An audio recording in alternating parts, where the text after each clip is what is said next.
Hello दोस्तों, कैसे हो आप लोग। स्वागत है आपका इस नए वीडियो में। तो सबसे पहले तो सबको हैप्पी न्यू ईयर। ठीक है।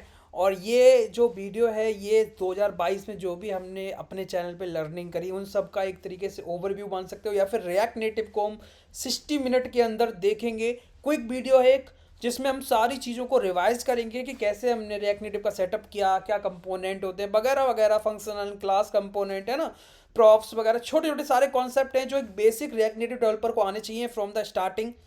डे वन से हम जब रिएक्ट नेटिव स्टार्ट करते हैं तो हम चीज़ें सीखते हैं एज ए बिगनर। तो वो सारी चीज़ें इन 60 मिनट के अंदर हम एक तरीके से लाइक पूरा देखेंगे। देखो, ओवरव्यू है, ज़्यादा डिटेल नहीं होगा, क्योंकि डिटेल्स पे तो हमने अभी तक 206 वीडियो डाले हैं जो 2022 के अंदर हमने जुलाई से लेकर अब तक डाले हैं। ठीक है, 4-5 महीनों के अंदर हमने 206 वीडियो डाले हैं। तो अब इस वीडियो के अंदर हम ऐसा क्या खास देखने वाले हैं। इस वीडियो के अंदर खास कुछ नहीं होगा, ये समझ लो एक तरीके से ये एक रिवीजन वीडियो है, जिसके अंदर रिएक्ट नेटिव का जो भी फ्रेशर आपने जो भी चीज़ें सीखी थी उनको छोटे छोटी चीज़ों को रिवाइज करेंगे एक क्विक वीडियो के अंदर। ठीक है। तो अगर अभी तक आपने चैनल को सब्सक्राइब नहीं किया तो कर लो, क्योंकि अब हम लोग साथ में 2023 के अंदर एंट्री करेंगे और कुछ नई नई चीज़ें, बहुत सारी नई चीज़ें, फ्लटर भी आने वाला है चैनल पे। ठीक है। और भी चीज़ें आने वाली हैं चैनल पे, तो सारी चीज़ें 2023 के अंदर सीखेंगे। ठीक है। तो स्टार्ट करते हैं। ओके। तो सबसे पहले हम क्या कर सकते हैं, सबसे पहले हम यहाँ से इस जो इमेज मैंने ये बनाई है इसको हटाते हैं, और सबसे पहले हम देखते हैं सेटअप कि रिएक्ट नेटिव का एक जल्दी से सेटअप देखते हैं कि क्या करना है। तो जैसे मान लो अभी हम बिल्कुल बिगनर हैं, ठीक है, अपनी एकदम से ये मतलब बिल्कुल फ्रेश से चलते हैं। तो हम जब भी एक चलते हैं तो रिएक्ट नेटिव को यहाँ पे सर्च करते हैं। ठीक है। बाकी चीज़ों को बिल्कुल भूल जाते हैं, रिएक्ट नेटिव की साइट पे चलते हैं। ठीक है। यहाँ चल के हमें जैसे आप देख सकते हैं कि यहाँ पे गेट स्टार्टेड है, गेट स्टार्टेड पर चलेंगे तो यहाँ पे इन्होंने CLI और एक्सपो का 2 ऑप्शन दिए हैं। ठीक है। ज़्यादातर लोग एक्सपो के साथ जाते हैं स्टार्टिंग में, फिर देन उन्हें कुछ टाइम के बाद क्या करना पड़ता है, स्विच करना पड़ता है किसके अंदर, CLI के अंदर। तो स्टार्टिंग से अगर हम CLI को फॉलो करते हैं तो बहुत ही ज़्यादा बेटर चीज़ है। ठीक है। थोड़ी सी चीज़ों को ईजी बनाने के लिए अगर हम एक्सपो यूज़ कर रहे हैं, हमारे पास डिवाइस नहीं है, तो वो ठीक है। ठीक है। बट CLI मैं प्रेफर करता हूँ और मैंने भी स्टार्टिंग से CLI पे काम किया। ठीक है। अब बात करते हैं कि इस साइट में जैसे आप देख सकते हो कि आप कौन से सिस्टम पे अपना CLI को रन करना चाहते हो, रिएक्ट नेटिव CLI को। तो आपके पास कौन सा सिस्टम है, तो हमारे पास जैसे मैक OS है तो मैक OS, अगर आपके पास विंडोज है तो विंडोज सेलेक्ट कर सकते हो। ठीक है। उसके बाद आप टारगेट, अगर आप मैक OS करोगे तो एंड्रॉइड iOS दोनों का सेटअप करना पड़ेगा आपको। ठीक है।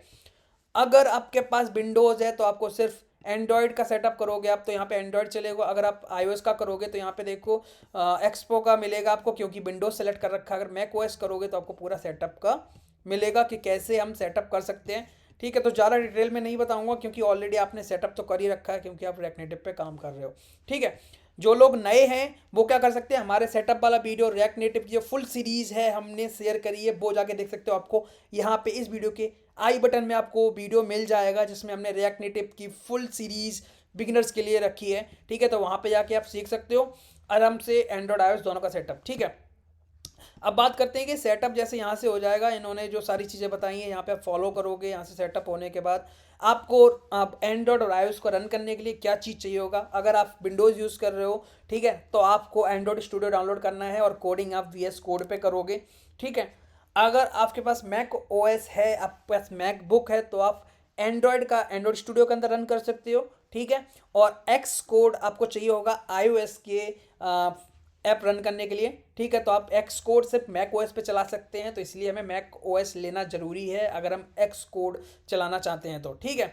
बाकी आईफोन के जो भी सिमुलेटर्स वगैरह है वो एक्स कोड से ही जनरेट होते हैं। तो अगर मैं आईफोन के ऐप चला के देखने हैं तो वहाँ से जाके हम एक्स कोड में जरूरत पड़ेगी, तो हमें मैकबुक चाहिए होगा। ठीक है। तो ये बेसिक से चीज़ है। अब बात करते हैं कि अब सारी चीज़ आपने सेटअप कर ली, तो अब हमें क्या क्या चीज़ चाहिए होगा। रिएक्ट नेटिव चलाने के लिए हमें Node.js अपने सिस्टम में चाहिए होता है। तो यहाँ पे एक एक अलग से टैब चलते हैं और यहाँ पे आपको डालना है Node.js। बिल्कुल इजी सा सेटअप। आपको साइट पे जाना है, ये पूछेगा आपको कौन सा वर्जन इंस्टॉल करना है, स्टेबल वर्जन या फिर करंट वर्जन। ठीक है। यहाँ पे देखो मोस्टली रिकमेंडेड यूजर्स के लिए ये स्टेबल वर्जन है, तो आप इस पर क्लिक करोगे एक फाइल डाउनलोड होने लग जाएगी PKG। PKG क्यों डाउनलोड हो रही है, क्योंकि मैं यूज़ कर रहा हूँ क्या, मैक OS, इसलिए ये pkg dot extension pkg extension की फाइल है, ठीक है। अगर आप विंडोज़ वगैरह यूज़ करोगे तो शायद आपको एग्जीक्यूटिव फाइल मिलेगी, है ना, जो विंडोज़ पे इंस्टॉल होती है वो आपको फाइल मिलेगी, आप वहाँ से इंस्टॉल कर सकते हो, ठीक है। आपको नया वर्जन इंस्टॉल करना है तो यहाँ पे क्लिक करोगे। और बात, एक चीज़ की टेंशन आपको नहीं लेनी है भाई, क्या कि आपको यहाँ डाउनलोड फॉर मैक ओएस लिखा आ रहा है, तो आप जब विंडोज़ पर ओपन करोगे तो आपको विंडोज़ लिखा आएगा यहाँ पे। आप अगर लिनक्स का यूज़ कर रहे हो तो वहाँ पे लिनक्स लिखा आएगा भाई, ठीक है। तो हमें नोड जे चाहिए होगा, क्योंकि नोड जे से ही हम कमांड यूज़ करने वाले npm npx, ठीक है। npm और npx जो कमांड्स हैं वो नोड जे से ही आती हैं, ठीक है। तो आप जब भी इंस्टॉल कर लोगे नोड जे, तो आपको क्या करना है, इस तरीके से आप इस तरीके से ऐसे डालोगे तो यहाँ पे आपको वर्जन मिल जाएगा नोड जेएस का, कौन सा यूज़ करें, ठीक है।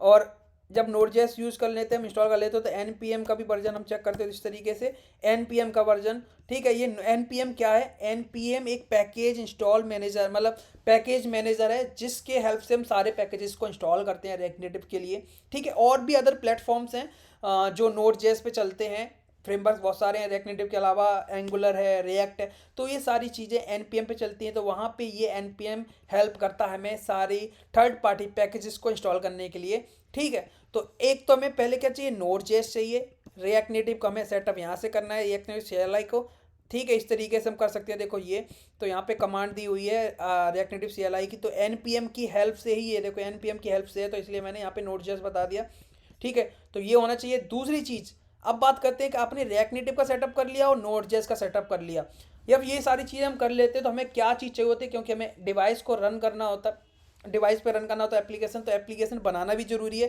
तो एप्लीकेशन बनाने के लिए हमें क्या करना होगा, जैसे मान लो हमने यहाँ पे आए, ठीक है, यहाँ पे आने के बाद हमें एप्लीकेशन बनाना है, तो जब हमने CLI को इंस्टॉल कर लिया तो हम प्रोजेक्ट बना कैसे सकते हैं फर्स्ट टाइम, तो उसके लिए मान लो हम अपनी रूट डायरेक्टरी जो भी हम जहाँ भी बनाना चाह रहे हैं उस लोकेशन पर जाएंगे, वहाँ पे जाके कमांड रन करेंगे npx react native, ठीक है, रिएक्ट नेटिव इनिट, और इनिट के बाद जो भी आप प्रोजेक्ट का नाम रखना चाहते हो, तो मान लो हम एंड 2022 इस तरीके से प्रोजेक्ट का नाम रख रहे हैं, क्योंकि हम ये लास्ट में एक रिवीजन वीडियो देख रहे हैं रिएक्ट नेटिव का, तो मैंने इस तरीके से नाम रख लिया। यहाँ से क्या होगा, एक प्रोजेक्ट क्रिएट हो जाएगा, ठीक है।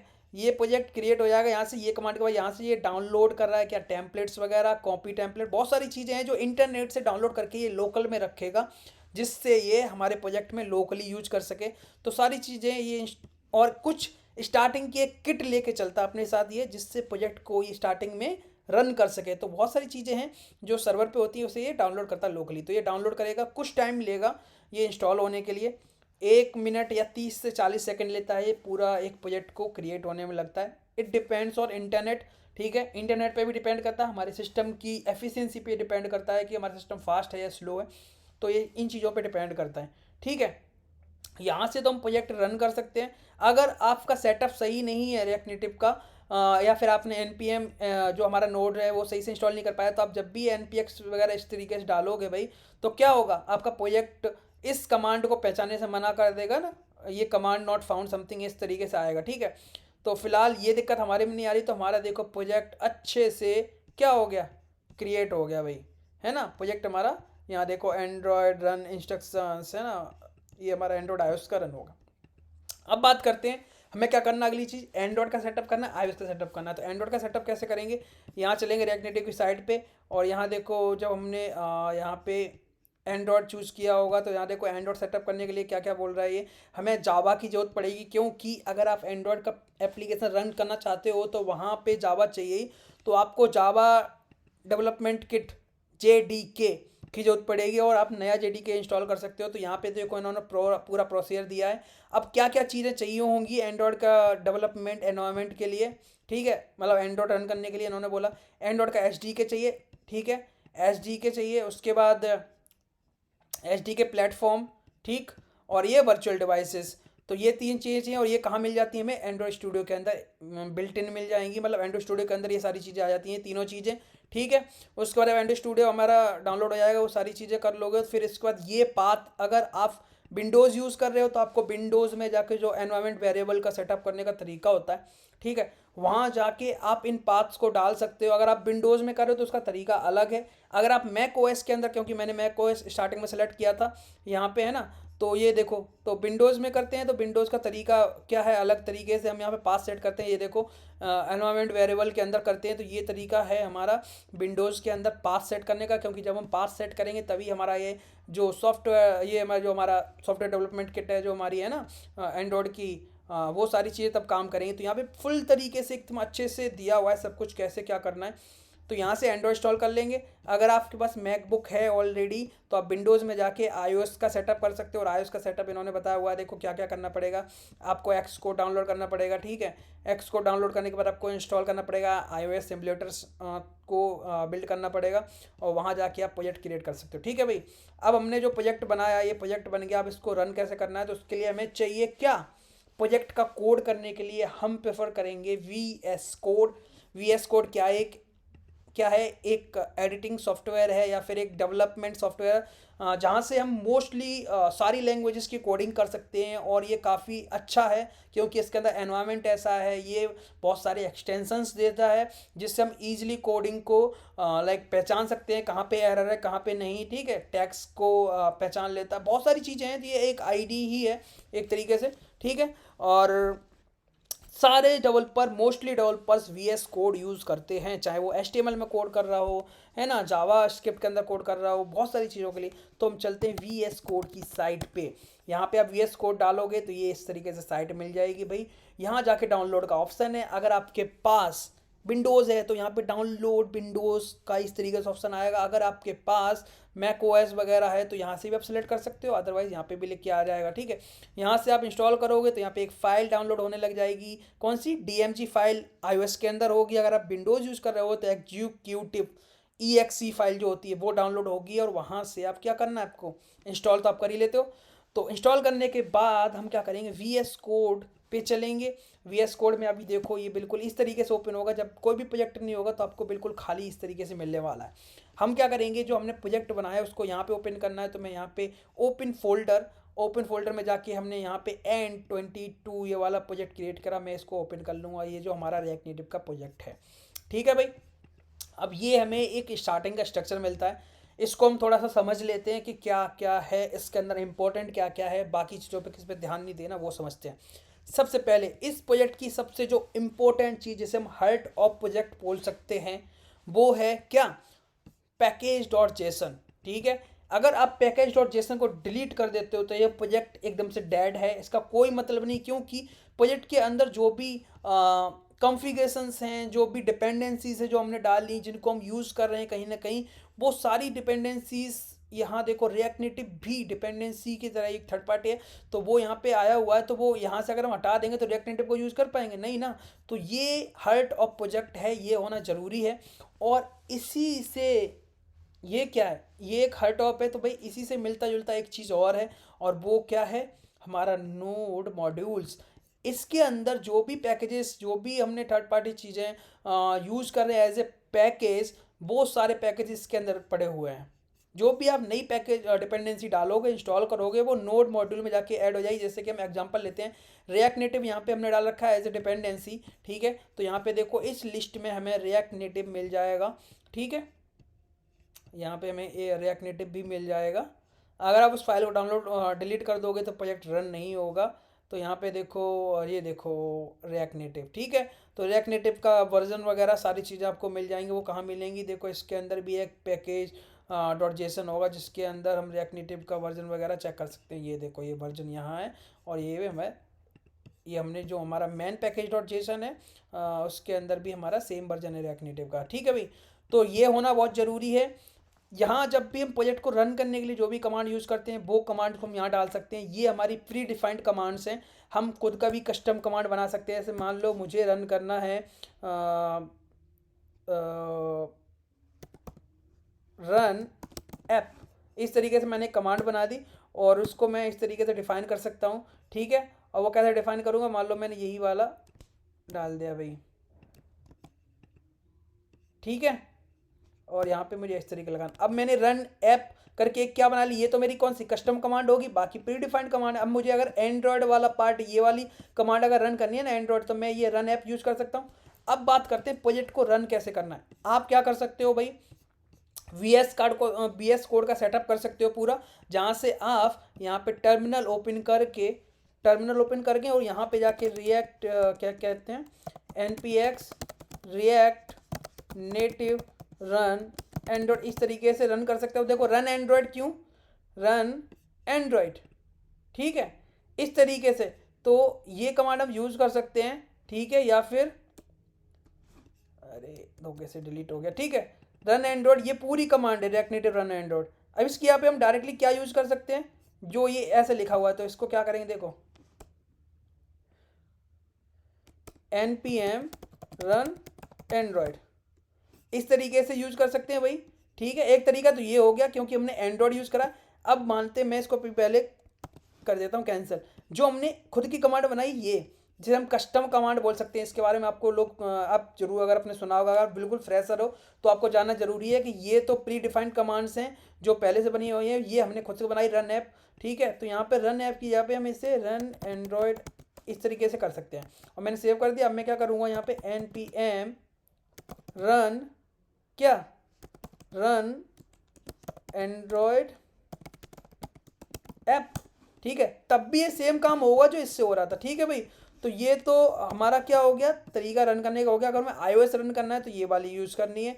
अब थोड़ा सा स्ट्रक्चर और समझ लेते हैं। ये एंड्रॉयड का वो फोल्डर है जिसके अंदर जो भी आप यहाँ पे कोड करोगे रिएक्ट नेटिव में, वो सारा code as a native convert होके जाएगा इस फोल्डर के अंदर, ठीक है। तो जिससे हमारी एंड्रॉयड की बिल्ड बनेगी। ये iOS फोल्डर है, जो भी इसका जो हमारा रिएक्ट नेटिव का कोड है वो कन्वर्ट होगा iOS में, जिसका जो जो हमारा बोलते हैं ना कि लॉजिकल कोड जो होगा वो स्विफ्ट के अंदर होगा, तो वो कोड होगा इस iOS के अंदर, और इससे हमारी बनेगी iOS बिल्ड, ठीक है। बाकी आप समझ सकते हो, ये गिट वाला फोल्डर है जो गिट इग्नोर का है। अगर आप गिट आपके पास सेटअप गिट का होगा तो वहाँ पे ये आपको मिल जाएगा, ठीक है। app.js से पहले जो हमारा आता है index.js, ये हमारे प्रोजेक्ट की एंट्री फाइल है, मतलब समझ रहे हो कि यहाँ से प्रोजेक्ट हमारा रन होता है इस फाइल से। और इसके अंदर जो हमने ले रखा पहला वो है हमारा ऐप, तो ऐप मतलब ये वाला app.js जो करेंटली हमारा हम रन करेंगे फर्स्ट टाइम ऐप को, तो मैं जो पहली स्क्रीन दिखाई देगी वो ये app.js दिखाई देती है, ठीक है। तो मान लो हमने प्रोजेक्ट को रन करा, यहाँ पे रन करते हैं, मैं यहाँ से रन करूँगा क्योंकि मेरा सेटअप यहाँ से है। तो मैं क्या करूँगा, यहाँ पे cd एंड इस तरीके से, ठीक है। और पहले तो मैं क्या करता हूँ, मेरे पाथ सेट करना पड़ेगा, वो मैं एक बार इस कर लेता हूँ क्योंकि मैंने पाथ सेट नहीं किया है। मैकबुक यूज़ कर रहा हूँ मैं M1, तो इसमें थोड़ा सा दिक्कत पाथ की हो जाती है, तो मुझे पाथ को ना क्या करना पड़ता है, सोर्स। तो मान लो मैंने इस तरीके से पाथ को सेट कर लिया भाई, ठीक है। अब मैं क्या करूँगा, cd डेस्कटॉप अपने वाले जो प्रोजेक्ट है उस पर चलते हैं हम, और cd app.js, अच्छा प्रोजेक्ट का नाम क्या था, एंड 2022, ठीक है। यहाँ से हम प्रोजेक्ट जो कमांड हम यहाँ चला रहे थे वो कमांड यहाँ भी चला सकते हैं। तो मैंने क्या करना है, npm रन एंड्रॉयड, क्योंकि मैं एंड्रॉयड पे रन कर रहा हूँ तो मैं इस तरीके से एंड्रॉयड रन करूँगा। जो भी हमने एंड्रॉयड स्टूडियो के अंदर से जो भी हमने इमुलेटर बना रखे हैं, तो वो इमुलेटर आपका यहाँ से रन हो जाएगा, डायरेक्टली ऑटोमेटिक रन हो जाएगा। कभी कभी क्या होता है कि अगर दिक्कत आती है तो हम मैन्युअली भी कर सकते हैं रन, अदरवाइज आपका सेटअप सही है तो आप यहाँ से एंड्रॉयड स्टूडियो मतलब यहाँ से डायरेक्टली आपका इमुलेटर रन हो जाएगा, और आपका फर्स्ट एप्लीकेशन जो app.js है, जो कोड यहाँ पे है वो यहाँ पे हमारा रन हो जाएगा यहाँ पे, ठीक है। तो जैसे देखो जो अब ये कोड है यहाँ पे, ठीक है, वो कोड अभी हमें यहाँ पे दिख जाएगा। ये जो रिएक्ट नेटिव प्रोजेक्ट रन होते हैं वो हमारे npm सर्वर पे होते हैं, तो अगर आप सर्वर को क्लोज कर दोगे तो ऐप फिर आगे काम नहीं करेगा, क्योंकि ये लाइव जो है ना लोड हो रहा है वो एक सर्वर पे चल रहा है, क्योंकि ये Node.js का एप्लीकेशन है ना जो रिएक्ट नेटिव फ्रेमवर्क के अंदर है, ठीक है। तो भाई इस तरीके से ये देखो पहली स्क्रीन है जो रिएक्ट नेटिव की यहाँ दिख रही है, और ये कोड है, ठीक है। तो हम कुछ आगे की चीज़ सीखते हैं। ये तो हमारा एक बेसिक स्ट्रक्चर हो गया, ठीक है। अब हम बात करते हैं कि मान लो हमारे इस प्रोजेक्ट के अंदर दो तरीके की चीज़ें होती हैं, दो कंपोनेंट तरीके के बनते हैं। वो दो कंपोनेंट, पहला कंपोनेंट होता है हमारा क्लास कंपोनेंट, दूसरा कंपोनेंट होता है हमारा फंक्शनल कंपोनेंट। तो पहले ज़्यादातर जब हम ES6 का यूज़ नहीं करते थे जावास्क्रिप्ट के अंदर, जब पहले जब क्लास वगैरह आई होती, मतलब बोल सकते हैं ES6 में क्लास को ऐड किया गया, तो स्टार्टिंग में लोगों ने क्या किया, ES6 में जब क्लास को ऐड किया गया तो लोगों ने क्लास कंपोनेंट यूज़ करना स्टार्ट किया। तो क्लास कंपोनेंट कैसे होते हैं भाई, RNCE, इस तरीके से आप देखोगे तो ये एक क्लास कंपोनेंट है भाई, ठीक है। जहाँ पे देखो ये रिएक्ट क्या है, रिएक्ट एक लाइब्रेरी है, ठीक है। इस लाइब्रेरी के बेस पे ही रिएक्ट नेटिव को बनाया गया है ना। तो ये रिएक्ट का एक कंपोनेंट है जो यहाँ पे एक्सटेंड कर लिया, क्योंकि ये क्या है, एक कंपोनेंट है। कौन सा, क्लास कंपोनेंट है, इसलिए यहाँ पे देखो जो कीवर्ड है वो क्लास यूज करा गया है, और उस क्लास का नाम क्या है, ऐप, जो फाइल का नाम है वही सेम रखा गया। एक्सटेंड का मतलब क्या होता है, इनहेरिट करना। इनहेरिट मतलब कंपोनेंट की जो भी क्वालिटी है या फिर जो भी प्रॉपर्टीज़ हैं वो इस क्लास के अंदर हम यूज़ कर सकते हैं भाई, ठीक है। तो यहाँ पे कंपोनेंट एज ए पेरेंट है, तो हमने उसकी प्रॉपर्टीज़ को क्या कर लिया, इनहेरिट कर लिया एक्सटेंड यूज़ करके। ये हमारा क्लास कंपोनेंट है, जिसके अंदर ये एक कंपोनेंट है व्यू, एक कंपोनेंट और है टेक्स्ट, ठीक है। तो ये व्यू और कंपोनेंट टेक्स्ट कहाँ से आए हैं, ये आए हमारे रिएक्ट नेटिव के अंदर। जो हम बात कर रहे थे कि रिएक्ट नेटिव के अंदर 5 से 6 तरीके के बेसिक कंपोनेंट होते हैं। वो कंपोनेंट कौन कौन से होते हैं, टेक्स्ट हो गया, व्यू हो गया, टेक्स्ट इनपुट हो गया जिससे यूज़र कुछ भी इनपुट दे सकता है, इमेज हो गई,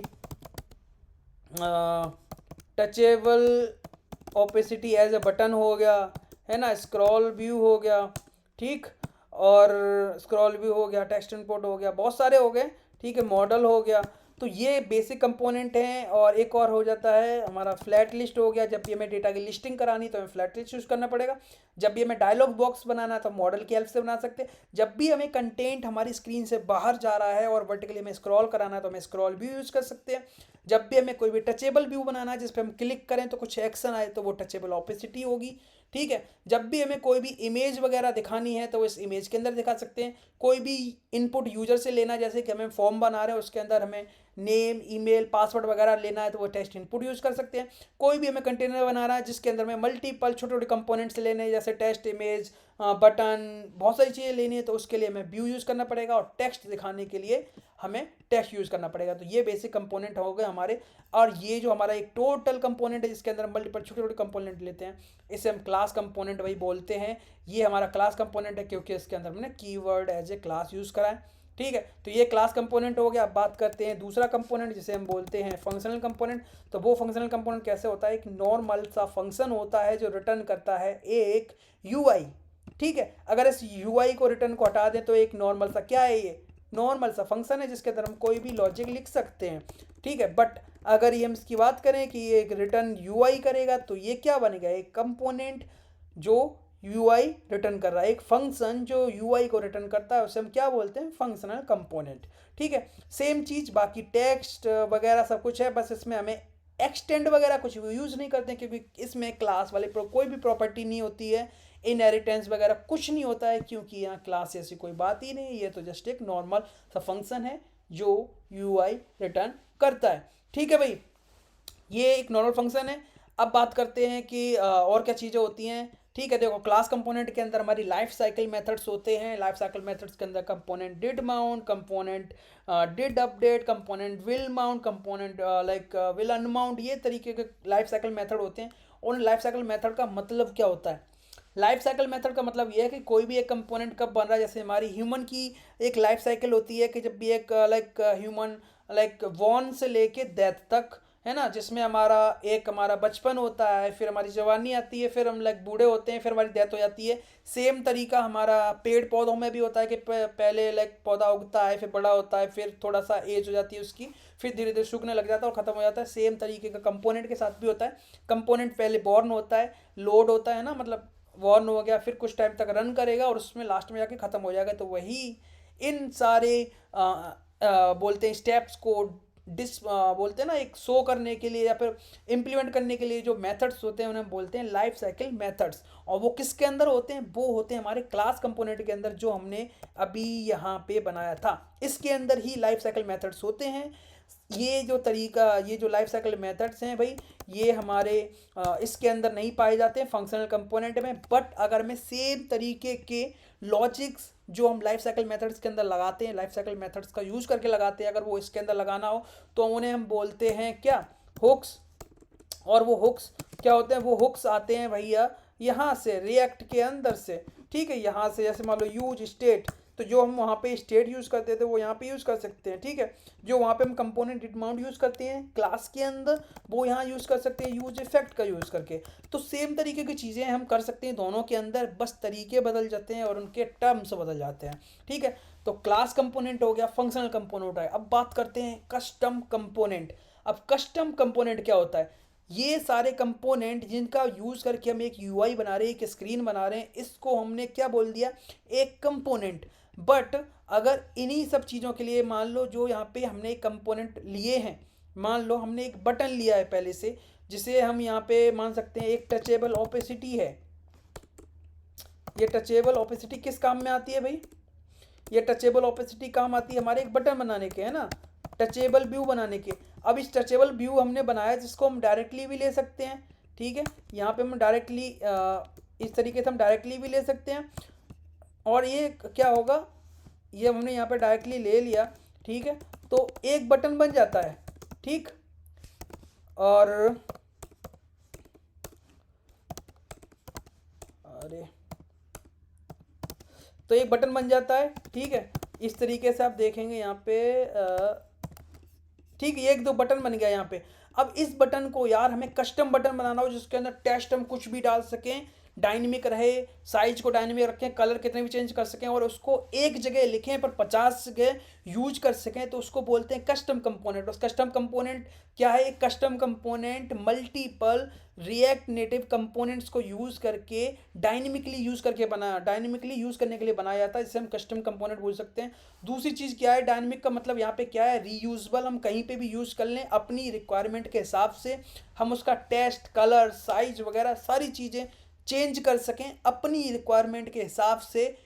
पर कोड जो है वो एक ही होगा, बस कॉल करने का उसका जो पैरामीटर्स या फिर वैल्यूज जा रही होंगी उनके बेस पे वो कंपोनेंट दिखने अलग लगेगा और हो सकता है उसके क्लिक पे कुछ अलग अलग तरीके के एक्शंस हों, ठीक है। तो इसे कस्टम कंपोनेंट एक तरीके से बोल सकते हैं, ठीक है। अब बात करते हैं कि यार प्रॉप्स और स्टेट क्या होता है, ठीक है। तो हमने यहाँ पे जब स्टेट की बात करें तो स्टेट क्या और प्रॉप क्या होता है, ठीक है। स्टेट क्या होता है? स्टेट क्या होता है कि स्टेट में हम वैल्यूज को इंस्टेंटली चेंज करके डिस्प्ले करा सकते हैं, ठीक है। प्रॉप क्या होता है कि प्रॉप में वैल्यू जो तुमने डाल दी वो फिक्स होता है। प्रॉप एक्चुअल में है क्या? यहाँ पे आप एक टचेबल ओपेसिटी देख रहे हो, ठीक है। ये टचेबल ओपेसिटी क्या है? कंपोनेंट, और इसके अंदर एक स्टाइल नाम की चीज़ है जिसमें हम इस तरीके से डेटा ले रहे हैं। तो ये जो स्टाइल है ना, ये स्टाइल क्या है? यहाँ पे प्रॉप है, ठीक है। क्योंकि हम इस कंपोनेंट जो कहीं पे बना रखा है रिएक्ट नेटिव में, उसके अंदर हम इस की के अंदर इतना डेटा पास कर रहे हैं, तो ये एज ए प्रॉप है। अब ये जो डेटा जा रहा है ये क्या चेंज हो सकता है? नहीं होगा ना, क्योंकि हमने इसमें पास कर दिया। अगर इसमें पास करने से पहले हम चेंज कर सकते हैं तभी चेंज कर सकते हैं, अदरवाइज ये डेटा चेंज नहीं होगा। तो प्रॉप क्या होता है भाई? प्रॉप जो होता है वो चेंज नहीं हो सकता, बट स्टेट की वैल्यू हम इंस्टेंटली कभी भी चेंज कर सकते हैं और वो इंस्टेंटली रिफ्लेक्ट भी हो जाएगी। ये फ़र्क है स्टेट और प्रॉप्स के अंदर। अब हम थोड़ी सी और चीज़ें देखते हैं कि जैसे देखो ये सारी चीज़ें हमने समझ ली, ठीक है। ओके, अब हमें क्या करना है? ये सारी चीज़ें हमने देख ली, कंपोनेंट कैसे बनता है, क्लास कंपोनेंट वगैरह सारी चीज़ें देख ली। अब हम बात करते हैं अगली चीज़ों की कि मान लो जब भी हम एक एप्लीकेशन बनाते हैं तो सबसे पहली चीज़ होती है हमें नेविगेट करना। एक स्क्रीन अगर हम बनाई तो दूसरी स्क्रीन पर जाएंगे तो जाएंगे कैसे, है ना। तो नेविगेशन क्या है? तो नेविगेशन क्या होता है कि मान लो आप एक रूम से दूसरे रूम में जाते हो तो जो डोर होता है हमारा तो एक बीच में जो डोर होता है वो काम किस चीज़ का करता है? नेविगेशन का। अगर डोर को हम क्लोज कर देंगे तो एक बंदा दूसरे रूम में नहीं जा पाएगा। तो वो जो डोर है वो डोर हमारे लिए रिएक्ट नेटिव के अंदर है, उसे हम बोलते हैं रिएक्ट नेविगेशन, ठीक है। तो हम चलते हैं क्रोम पे जल्दी से और यहाँ चल के सर्च करते हैं रिएक्ट नेविगेशन। अब रिएक्ट नेविगेशन को हम इंस्टॉल कैसे करेंगे? जैसे हमने स्टार्टिंग में बात करी थी कि Node.js एक ऐसी चीज़ है जिसमें हम npm नाम की चीज़ यूज़ करते हैं, नोड पैकेज मैनेजर, और उस पैकेज मैनेजर की हेल्प से ही हम सारे थर्ड पार्टी पैकेजेस को क्या करते हैं? इंस्टॉल करते हैं, जिसमें एक पैकेज रिएक्ट नेविगेशन भी है। और इस नेविगेशन को इंस्टॉल करने के लिए मैं 4-5 पैकेज ऑलरेडी इंस्टॉल करने पड़ते हैं साथ में। इंस्टॉल करने के लिए हमें क्या करना पड़ता है? कोई भी पैकेज आप इंस्टॉल कर रहे हैं उसके लिए हमें यहाँ पे तरीका देखेंगे। मान लो रिएक्ट नेविगेशन है तो हमें यहाँ पे देखो npm इंस्टॉल, ये एक तरीका है लिखने का। कोई भी अगर पर्टिकुलर पैकेज आप इंस्टॉल कर रहे हो तो पैकेज का नाम क्या है? यहाँ पे @react navigation native, पर उसे इंस्टॉल हम कैसे करेंगे? रिएक्ट npm इंस्टॉल, ठीक है। तो इसे हम कॉपी करेंगे, और यहाँ पे हम करेंगे क्या, जो हमारा प्रोजेक्ट है उस प्रोजेक्ट की डायरेक्टरी में जाके हमें पेस्ट करना है और इससे क्या होगा, हमारा पैकेज इंस्टॉल हो जाएगा। दूसरा तरीका यहाँ पे इन्होंने यार्न क्या दिया है, यार्न क्या है, यार्न एक third party package install manager है जिसे हम एनपीएम की हेल्प से यार्न को इंस्टॉल कर सकते हैं। ये थोड़ा सा ईजी होता है, फाइल को इंस्टॉल जल्दी कर देता है क्योंकि इसकी एफिशिएंसी थोड़ी सी अच्छी है एनपीएम से। तो आप एनपीएम की हेल्प से यार्न को इंस्टॉल कर सकते हो और फिर यार्न की हेल्प से आप हर एक पैकेज को ईजिली इंस्टॉल कर सकते हो। तो ये तरीका भी आप ट्राई कर सकते हो, ठीक है। और बाकी मान लो अगर हमने एनपीएम यहाँ पे कर लिया तो दूसरा फिर जो हमें लाइब्रेरी इंस्टॉल करनी है वो यहाँ पे इंस्टॉलिंग डिपेंडेंसीज, ठीक है, to bare react native project. तो यहाँ पे कुछ सपोर्टिंग डिपेंडेंसीज ऑल्सो हैं जो रिएक्ट नेविगेशन के साथ में इंस्टॉल हमें करनी पड़ेंगी। तो इसे भी हम क्या करेंगे, कॉपी और जस्ट यहाँ से करेंगे जाके पेस्ट, और ये भी हमें कर देगी क्या, इंस्टॉल हो जाएंगे ये दो पैकेजेस भी। अब इन दो के बाद जब भी हम नेविगेशन यूज करते हैं रिएक्ट नेविगेशन, तो हमें क्या करना पड़ता है अभी मैं बताता हूँ। सबसे पहले हम क्या करेंगे, यहाँ पे npm इंस्टॉल एक पैकेज और इंस्टॉल करना है जिसका नाम है react native gesture handler. Gesture handler का मतलब क्या है कि भाई जब भी हम एक स्क्रीन से दूसरे स्क्रीन में जा रहे हैं या फिर टच परफॉर्म कर रहे हैं तो वो सारी चीज़ें क्या है, गेस्चर है ना।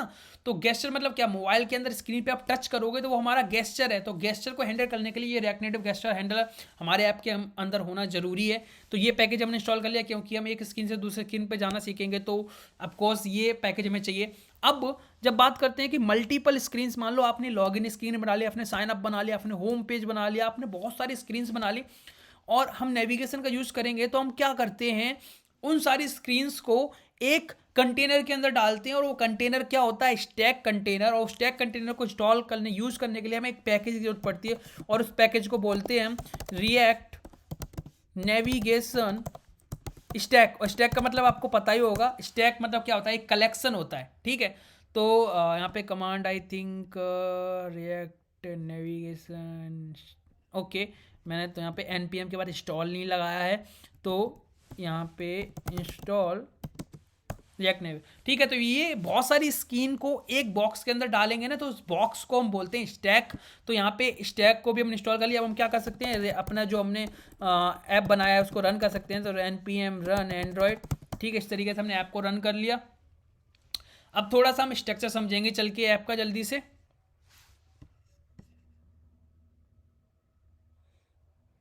ऐप जैसे ही रन हो जाता है हम इसको समझते हैं, तब तक हम थोड़ा यहाँ पे फोल्डर में आते हैं। और यहाँ देखो मैंने ये स्ट्रक्चर नॉर्मल समझा दिया आपको। स्टार्टिंग में बिगनर की तौर पे आपको यही पता होना चाहिए कि पैकेज डॉट जेसन क्या होता है, index.js क्या है। आपको कभी इसे छेड़ना ही नहीं है भाई, इस कोड को आपको कभी छेड़ना ही नहीं है, इसकी जरूरत ही नहीं छेड़ने की, आपको बस ऐसे ही पड़े रहने। तो हमेशा आपको जो भी कोड स्टार्ट करना है वो इस app.js से करना है, ठीक है। यहाँ से आप स्टार्टिंग कर सकते हो, बाकी इसको कभी नहीं छेड़ना। ये जस्ट एक एंट्री है, ठीक है। जैसे आप घर बनाते हैं ना, तो हम प्लॉट के ऊपर कुछ भी बना सकते हैं, पर प्लॉट को हम छेड़ नहीं सकते। जो नींव होती है उसको छेड़ेंगे तो क्या होगा, घर गिर जाएगा। तो सेम चीज़ है, हमें इसे नहीं छेड़ना है।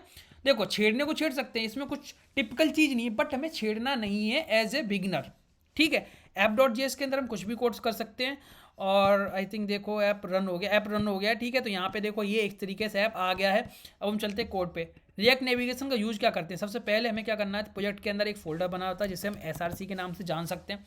SRC के नाम से बना सकते हैं, SRC का मतलब सोर्स, ठीक है। यहाँ पे हम सारी रिसोर्सेज डाल सकते हैं, सारी UI यही डाल सकते हैं। इसके अंदर इमेजेस अपने फोल्डर बना सकते हैं, बस सबके फोल्डर में अलग अलग बनाने। तो मान लो सबसे पहली जो चीज़ है ना ऐप के अंदर, वो होती है ऐप नेविगेटर।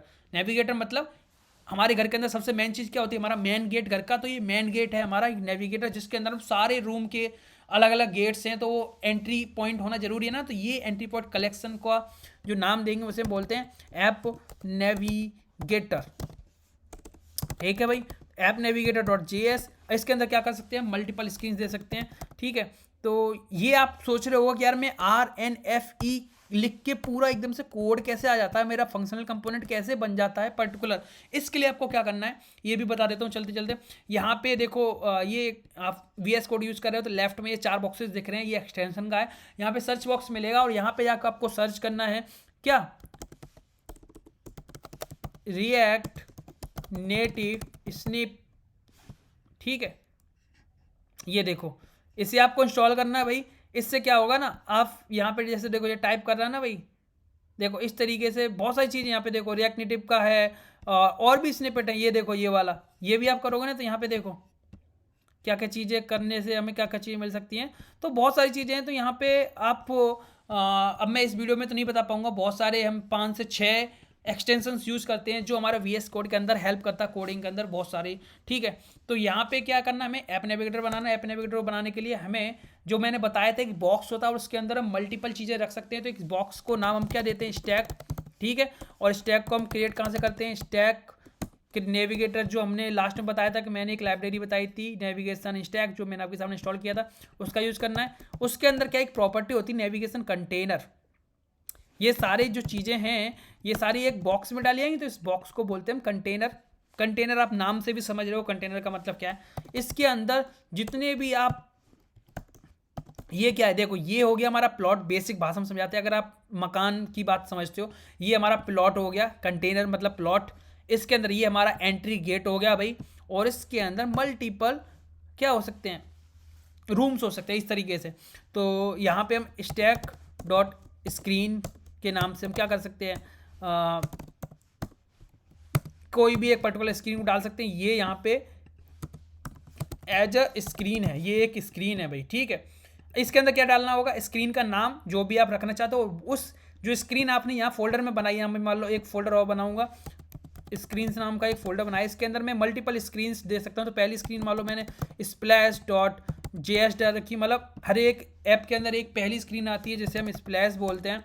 ठीक है, जब आप ये अगर आपका पहला वीडियो है रिएक्ट नेटिव का, ये वाला जो मैं डाल रहा हूँ इसमें आप देख रहे हो तो पहला वीडियो है, तो आप बाकी सीरीज मेरी फॉलो करो। ठीक है, आपको यहाँ पे आई बटन में ऊपर आप देखोगे तो अभी आपको दिख रहा होगा।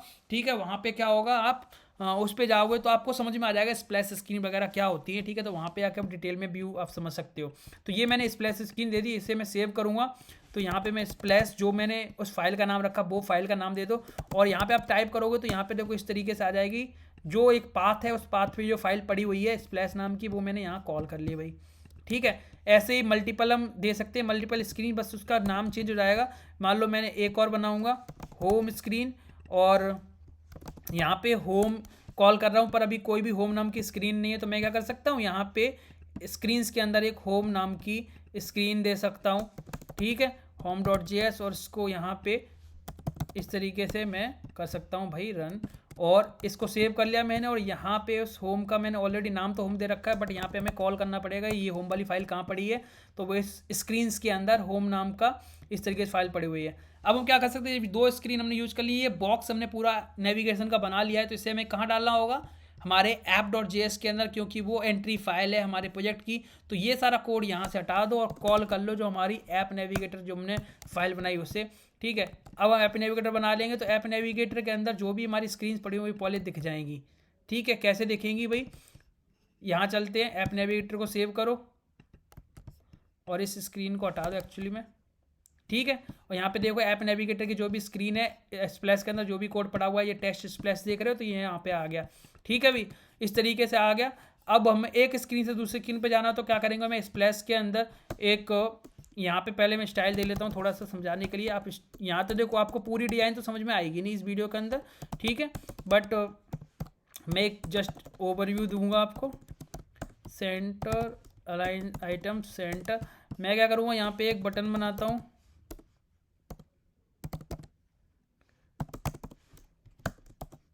ठीक, और इसको मैंने स्टाइल दे दिया, with they the 200, height 50, background colour F, और इसके बीच में टेक्स्ट दे दो भाई क्या,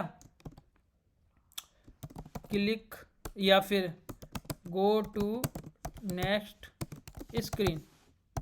ठीक है, मैं इस पर सेव कर रहा हूँ, और यहाँ पे देखो ये कलर ऑरेंज दे दो, इससे समझ में आया। ठीक है, तो यहाँ पे देखो स्क्रीन एक बटन सा बन गया, इस पर क्लिक करेंगे तो हमें क्या करना है, जो होम स्क्रीन हमने बनाई है यहाँ पे होम लिखा हुआ है, इस स्क्रीन पे मुझे जाना है। तो वो कैसे आएगा भाई, देखो जितनी भी स्क्रीन्स आप इस ऐप नेविगेटर के अंदर डालोगे उन सब की स्क्रीन के अंदर ये जो पार्ट आ रहा है ना, ये जो गोल ब्रैकेट है फंक्शन के, इसके अंदर इस तरीके कर्ली ब्रेसेस लिखोगे ना, और एक तरीके से आपको नेविगेशन लिख सकते हो भाई।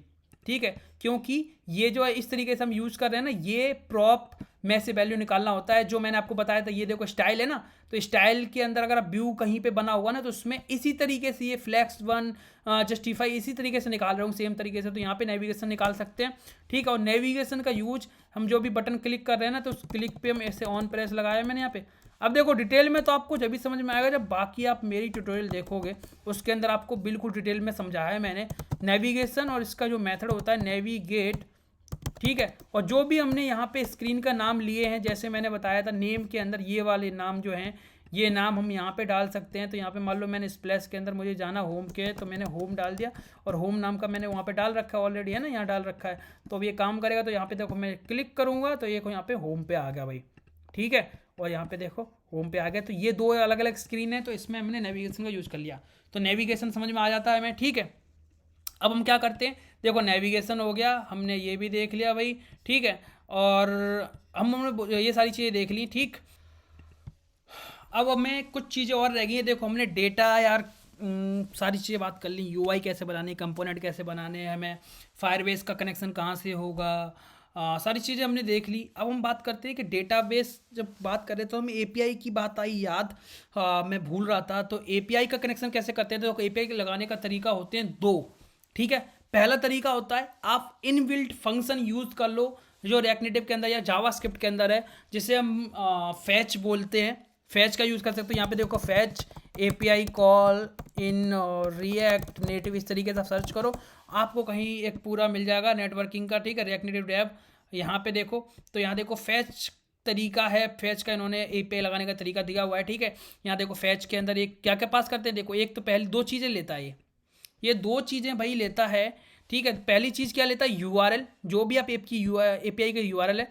दूसरा ये एक ऑब्जेक्ट लेता है एज ए कॉन्फ़िगरेशन ऑब्जेक्ट, जिसे कॉन्फ़िगरेशन ऑब्जेक्ट मैं अपनी भाषा में बोलता हूँ। यहाँ पे देखो second argument that allows you to customise the HTTP request, ये एक रिक्वेस्ट है, ठीक है, ये एक रिक्वेस्ट है। और ये क्या है, उसके लिए यूआरएल जो भी एपीआई है आपकी ये, और ये होगी रिक्वेस्ट भाई, ठीक है। यहाँ पे देखो हैंडलिंग द रिस्पॉन्स, रिस्पॉन्स यहाँ पे आ रहा है, फैच जैसे लगाया, देखो रिस्पॉन्स आया, इसको जेसन में कन्वर्ट कर लिया भाई। इस तरीके से मतलब फैच का तरीका हम यूज कर सकते हैं। इसके अंदर 4 मेथड होते हैं। पहला फंक्शन मतलब मेथड के अंदर मतलब क्या, क्रेड ऑपरेशन है ना, तो हम डेटा को लाइक गेट कर सकते हैं, डेटा को हम पोस्ट कर सकते हैं, मतलब पोस्ट का मतलब क्या है, डेटा को भेजना, ठीक है। डेटा को हम अपडेट कर सकते हैं। अपडेट दो तरीके से होते हैं, पैच और अपडेट। अब वो बैकएंड वाला बंदा कौन सा तरीका यूज़ कर रहा है वो उसके ऊपर डिपेंड करता है। तो पैच और अपडेट अपडेट के लिए यूज़ करते हैं, और डिलीट वाला फंक्शन हम यूज़ करते हैं भाई डिलीट के लिए। तो ये एपीआई का होता है। अब दूसरा जो ये तो फैच हो गया, जो हमारा क्या है फैच एपीआई नेटवर्किंग, ये ना जो हमारा है ना वो इनबिल्ड है हमारे इसके अंदर, है ना, फैच वाला। दूसरा एक थर्ड पार्टी पैकेज है जिसे हम बोलते हैं एग्जॉस, और जिसे मोस्टली सब लोग यूज़ करते हैं। तो अब एग्जॉस पे जाओगे, है ना, exhaust API call in React native, यहाँ सर्च करोगे तो भाई देखो आपको ना कहीं एक अच्छा सा ब्लॉग मिल जाएगा। और अच्छा ब्लॉग क्या छोड़ो, अगर आपको देखना है ना, ठीक है, तो यहाँ पे देखो आपको आई बटन में ऊपर दिख रहा होगा रिक्वेस्ट वाला वीडियो, ठीक है, रिएक्ट नेटिव का एपीआई रिस्पॉन्स वाला वीडियो आपको दिख रहा होगा, जिसमें मैंने फैच और एग्जॉस दोनों बताई हुई हैं कैसे करना है, ठीक है। लास्ट में थोड़ा सा एक उसमें मिस्टेक हुआ है, बट बहुत सारे ऐप्स के अंदर आपको समझ में आ जाएगा, देखो कैसे क्या दिक्कत है। बाकी आप गूगल पे सर्च कर सकते हो बहुत सारी चीज़ें। तो यहाँ देखो इन्होंने एग्जॉस का बताया हुआ है, इंट्रोडक्शन टू एग्जॉस। एग्जॉस को इंस्टॉल कैसे करेंगे, npm इंस्टॉल एग्जॉस, यहाँ देखो ये आ गया है, ठीक है। यार्न से भी कर सकते हो जैसे मैंने बताया है, पर आप npm से भी कर सकते हो, ठीक है। एग्जॉस को इस तरीके से इंपोर्ट करना होता है, ठीक। और यहाँ पे इस तरीके से एग्जॉस है जिसके अंदर ये देखो एक ऑब्जेक्ट रिक्वेस्ट है, इसके अंदर हम मेथड और बाकी यूआरएल ले रहे हैं। तो एग्जॉस के भी 5 तरीके से लाइक उसका पोस्ट, मेथड का नाम देखो गेट हो गया, है ना, मेथड का नाम हम पोस्ट भी यूज़ कर सकते हैं, यहाँ पे पैच भी, सारी चीज़ें हैं। तो यहाँ से एग्जॉस का भी इस तरीके से कर सकते हो। तो यहाँ पे देखो आप जो आई बटन में वीडियो दिख रहा है ना, इस पर क्लिक करो, आपको पूरा एपीआई का जो मोस्टली है आपको सारा समझ में आ जाएगा। डेटा कैसे निकालना है, डेटा कैसे लिस्ट कराना है, बहुत सारे वीडियोस मैंने डाले हैं, इतनी सारी मैंने प्लेलिस्ट दिखाई आपको, यहाँ पे देख सकते हो, ठीक है। तो यहाँ पे मैं आपको दिखा देता हूँ, यहाँ पे ठीक है, एपीआई रेस्पॉन्स, इस तरीके से कुछ वीडियो आपको मिल जाएगा। यहाँ देखो ये मेरा वीडियो है, react native API request using fetch and exhaust one video. तो ये वीडियो आपको आई बटन में दिख रहा होगा, यहाँ पे जाके आप पूरा वीडियो देख सकते हो। ठीक है, डेटा रेडक्स की हेल्प से कैसे निकालनी है तो यहाँ से जाके आप देख सकते हो। एपीआई को रिस्पॉन्सिव कैसे बनाना, मतलब यूआई को रिस्पॉन्सिव कैसे बनाना। असिंक स्टोरेज क्या होता है, असिंक स्टोरेज के बारे में और थोड़ा सा बता देता हूँ। असिंक स्टोरेज क्या होता है भाई, कि असिंक स्टोरेज हमारा लोकल स्टोरेज होता है जो हमारे ऐप के अंदर होता है। जब आप ऐप का डेटा क्लीन करोगे तो वो स्टोरेज भी चला जाता है, वो डेटा भी चला जाता है। तो वो लोकल स्टोरेज के अंदर हम लोकल स्टोरेज होता है जिसे हम यूज़ करते हैं अपनी रिक्वायरमेंट के हिसाब से। ठीक है, तो यहाँ से यार बहुत सारी चीज़ें हैं, आप चैनल को विजिट करो, आपको बहुत सारी चीज़ें यहाँ पे लिस्ट में मिल जाएंगी सीखने को। ठीक है, तो आई होप आपको ये सारी चीज़ें समझ में आ गई हैं।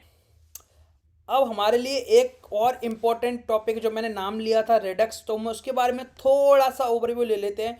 ठीक है, तो रेडक्स क्या होता है भाई, जब भी हम कोई भी ऐप बना रहे होते हैं, ठीक है, यहाँ पे हम सबसे पहले तो यहाँ डालते हैं रेडक्स। ठीक है, और रेडक्स की जो भी हमारी ऑफिशियल साइट है उसको ओपन कर लेते हैं। इस रेडक्स का यूज जितने भी जावा स्क्रिप्ट वाले फ्रेमवर्क हैं, जैसे रिएक्ट हो गया है ना, एंगुलर हो गया, बहुत सारे हो गए, तो इन सब के अंदर इस रेडक्स को यूज़ कर सकते हैं। और इस रेडक्स का काम क्या है भाई, जब भी हम ऐप के अंदर, पहले मान लो रेडक्स के बिना ऐप क्या करता है, जब भी हम कोई भी डेटा एक स्क्रीन पे निकाल लिया हमने, चाहे वो एपीआई से निकाल लें, चाहे फायरबेस या कुछ भी करके डेटा निकाल रहे हैं, उस डेटा को मान लो उस पर्टिकुलर स्क्रीन के 5 या 10 स्क्रीन के बाद पास कराना है, तो कैसे कराएंगे। ठीक है, तो अगर हम डायरेक्ट तरीके से पास करें तो हम क्या करेंगे, जैसे मान लो आप एक रो लगा हुआ है, एक लाइन लगी हुई है 15 या 20 लोगों का एक लाइन है, जिसमें पहले वाला बंदा जो है, स्टार्टिंग वाला पहला वाला बंदा, उसके पास कुछ पैसे हैं और वो पैसे पास करना चाहता है सबसे लास्ट वाले बंदे को। तो कैसे पास करेगा, पहले वाला दूसरे को देगा, दूसरा तीसरे को, चौथे को, पांचवे को, ऐसे करके एक दूसरे को एक दूसरे को क्या मतलब पास ऑन करेंगे अपने पीछे वाले को, और सबसे लास्ट वाले बंदे तक डेटा आते आते, हो भी सकता है बीच में कोई पैसे मार ले, हो भी सकता है ना, ये just for like jokes a part, but ऐसा होता है कि डेटा कभी कभी खराब हो जाता है, बोल सकते हैं ना, करप्ट हो जाता है, वो वाली चीज़। बट इसमें टाइम कितना लगेगा और डेटा पास करने का तरीका कैसा है कि हम दूसरे को पास करें, दूसरा तीसरे को, ऐसे करके करेंगे, तो फिर जहाँ पे हमें ये प्रोसेस 1000 बार करनी है तो उसमें क्या ही टाइम लगेगा। एप्लीकेशन बेस पे, कोडिंग बेस पे आप समझ सकते हो। ठीक है, तो उन सारी चीज़ों को ख़त्म करने के लिए रेडक्स नाम की एक बला बनाई गई। ये क्या करती है भाई, इसके अंदर ये एक स्टोर बनाती है, अपना खुद का स्टोर बनाती है एप्लीकेशन के अंदर, और उसके अंदर जितना भी तुम्हारा रिक्वायरमेंट वाला डेटा है, जितना भी नीडी डेटा है, जितना बोल सकते हैं ना, जितना ज़रूरत का डेटा है, वो सारा अपने अंदर उस स्टोर के अंदर डाल देती है। और उस स्टोर के अंदर से भाई डेटा जहाँ भी जरूरत पड़ता है, जिस स्क्रीन पर जरूरत पड़ती है, वो स्क्रीन वहाँ से स्टोर से डेटा निकाल के यूज कर सकती है। ठीक है, तो इसका ऑलरेडी पहले रेडक्स डायरेक्टली हम इंस्टॉल कर देते हैं, रिएक्ट रेडक्स और रेडक्स। ठीक है, फिर क्या हुआ, रेडक्स टूल किट आ गया। रेडक्स ओनली क्या है ना, डेप्रिकेट हो रहा है, तो रेडक्स टूल किट का यूज़ कर सकते हैं, जिसके अंदर ऑलरेडी रेडक्स भी होता है। ये एक तो रेडक्स हो गया, और रेडक्स एक रिएक्ट रेडक्स हो गया। रेडक्स तो अब क्या हो रहा है, क्या हो रहा है, डेप्रिकेट हो रहा है, तो हम रेडक्स टूल किट का यूज़ करेंगे। तो मेरे चैनल पे जाके आपको यहाँ पे देख सकते हो, यहाँ पे अगर हम डालेंगे रेडक्स, ठीक है, तो रेडक्स का वीडियो, ये देखो पहला ही वीडियो है जो मैंने सबसे पहले 5 महीने पहले सबसे पहले डाला था। बहुत अच्छे से मैंने एक्सप्लेन किया है कि कैसे स्टोर का यूज़ करते हैं, क्या रिड्यूसर होता है, क्या एक्शन होते हैं, बहुत अच्छे से एक्सप्लेन किया है। तो यहाँ से जाके आप रेडक्स क्लियर कर सकते हो। रेडक्स के अंदर मैंने एग्जांपल्स लिए हैं, 8 एग्जांपल आई थिंक लिए हुए हैं। ठीक है, तो यहाँ पे आप देखो काफ़ी चीज़ें मैंने रेडक्स के अंदर शेयर करी हैं, और काफ़ी हेल्पफुल है ये चीज़ एक्चुअल में। आप अगर आप मेरे चैनल पे करोगे तो भी बढ़िया है, आप कहीं और से सीखना चाहो तो भी सीख सकते हो, पर रेडक्स ज़रूर सीखो अगर आप रिएक्ट नेटिव सीख रहे हो, क्योंकि बहुत ही ज़्यादा इम्पोर्टेंट है रेडक्स। ठीक है भाई, तो रेडक्स हो गया। अब बात करते हैं एक दो चीज़ों की और, जैसे कि अदर चीज़ें हो गई, जैसे कि आपको रिएक्ट नेटिव पे काम कर रहे हैं, तो हम एक रिएक्ट नेटिव हमारी एक जो पैकेज है भाई, कि अगर हमें ऐप के अंदर वीडियो दिखाना है तो कैसे दिखाएंगे, तो रिएक्ट नेटिव वीडियो करके भाई हमारा पैकेज है जो हम npm की हेल्प से इंस्टॉल कर सकते हैं। रिएक्ट नेटिव वीडियो, जब भी हमें ऐप के अंदर वीडियो यूज़ करना है, वीडियो व्यू यूज़ करना है, इसमें हमें कोई वीडियो दिखाना है, जैसे OTT प्लेटफॉर्म बनाना है, कोर्स के प्लेटफॉर्म है ना, जैसे यूट्यूब है, नेटफ्लिक्स है, इस तरीके के ऐप बनाने हैं, तो हमें ये पैकेज यूज़ करना ही पड़ेगा वीडियो डिस्प्ले करने के लिए। तो रिएक्ट नेटिव वीडियो काफ़ी इंपॉर्टेंट है, इसका सेटअप ऑलरेडी हो रखा है। यहाँ पे देखो, यहाँ पे एंड्रॉयड पे सेटअप करना है तो इस तरीके से है, ठीक है। बहुत सारी चीज़ें जिसको आप करना जरूरी है आपके लिए रिएक्ट नेटिव पे। वीकली डाउनलोड इसने है, तो आप समझ सकते हो कितना लोग यूज़ कर रहे हैं, मतलब वीक के अंदर 64,000 लोग इसको डाउनलोड कर रहे हैं, यूज़ कर रहे हैं, इंस्टॉल कर रहे हैं। तो मंथली कितना हो गया, आराम से 2.5 से 3 लाख 4 लाख लोग यूज़ कर रहे हैं, तो काफ़ी नीड की चीज़ है ये, ठीक है। अब हम बात करते हैं कि वैसे आपने ओके, तो अब आपको क्या करना है, अगर हमें एंड्रॉयड का प्रोजेक्ट ओपन करना है तो हम क्या करते हैं, एंड्रॉयड स्टूडियो ओपन करो, जो आपने सेटअप किया एंड्रॉयड स्टूडियो, ठीक है। एंड्रॉयड स्टूडियो को जैसे ओपन करेंगे, ये थोड़ा सा टाइम लेगा लोड होने में, थोड़ा सा टाइम लेने के बाद हम क्या करेंगे, यहाँ पे ओपन का आप देख सकते हो, ओपन पे क्लिक करेंगे, जो भी एग्जिस्टिंग प्रोजेक्ट है, जो हमारी लोकेशन है डायरेक्टरी, वहाँ पे जाएंगे और यहाँ पे जो हमारा प्रोजेक्ट है उसके फोल्डर में जाएंगे। वहाँ जाके जो हमने बताया था एंड्रॉयड और iOS के 2 फोल्डर बन रहे थे, तो एंड्रॉयड वाला जो फोल्डर है, उस एंड्रॉयड वाले फोल्डर को ही हमें सिर्फ एंड्रॉयड स्टूडियो के अंदर ओपन करना है, पूरे फोल्डर को नहीं, सिर्फ एंड्रॉयड को चूज करेंगे और ओपन कर लेंगे। यहाँ पे टेस्ट प्रोजेक्ट करके यहाँ पे ये हमारा एंड्रॉयड का प्रोजेक्ट लोड होने लग जाएगा। ये थोड़ा सा टाइम लेगा स्टार्टिंग में, क्योंकि ये बहुत सारी चीज़ें जो सर्वर पे पड़ी होती हैं उसे ये लोकली लेके आता है और लोड करता है, इसे आपको लोड होने देना है, ठीक है। अब हम बात करते हैं दूसरी चीज़ की, हम दूसरे जो हमारा प्रोजेक्ट बना हुआ है यहाँ पे, उसके प्रोजेक्ट के अंदर चलते हैं। कहाँ गया, वन सेकेंड,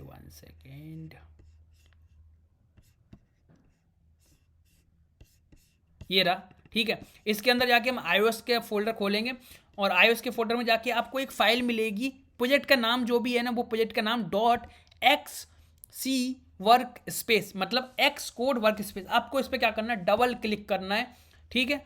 डबल क्लिक करोगे तो ये अपने आप से जो आपने एक्स कोड का सेटअप किया है, अगर आपने एक्स कोड डाउनलोड कर लिया है तो ये फाइल अपने आप से एक्स कोड के अंदर जाके ओपन हो जाएगी भाई, ठीक है। तो यहाँ देखो, ये हमारी एंड्रॉयड में हमने ओपन करी थी, तो ये देखो लोड होने के बाद कुछ टाइम इसने लिया, ठीक है, और उसके बाद ये फाइल लोड हो गई, ठीक। और सेम चीज़ हम जो फाइल ओपन कर रहे हैं, तो एक्स कोड में भी यहाँ पे देखो ओपन हो गई है, ठीक है। सेम प्रोजेक्ट के नाम का फोल्डर है, इस तरीके से इसके अंदर बहुत सारी चीज़ें हैं। तो इस वीडियो में तो हम इसको नहीं समझ पाएंगे, बट इस तरीके से प्रोजेक्ट को ओपन कर सकते हैं। अगर आपको रन करना है तो यहाँ पे iOS का फोल्डर अगर रन करना है तो यहाँ पे देखो बहुत सारी डिवाइसेस दी हैं, iPhone 8, iPhone 11 Pro, 12 Pro, बहुत सारी डिवाइस, कोई भी आप सेलेक्ट करके ये जो आपको ये प्ले का बटन दिख रहा है, इस पर क्लिक करोगे तो आपका प्रोजेक्ट यहाँ से रन हो जाएगा। अदरवाइज जहाँ से हमने टर्मिनल से बताया था, जहाँ से मैंने एंड्रॉयड रन किया था, वहाँ से भी आप कर सकते हो, ठीक है। तो ये तो एक्स कोड हो गया भाई आपका।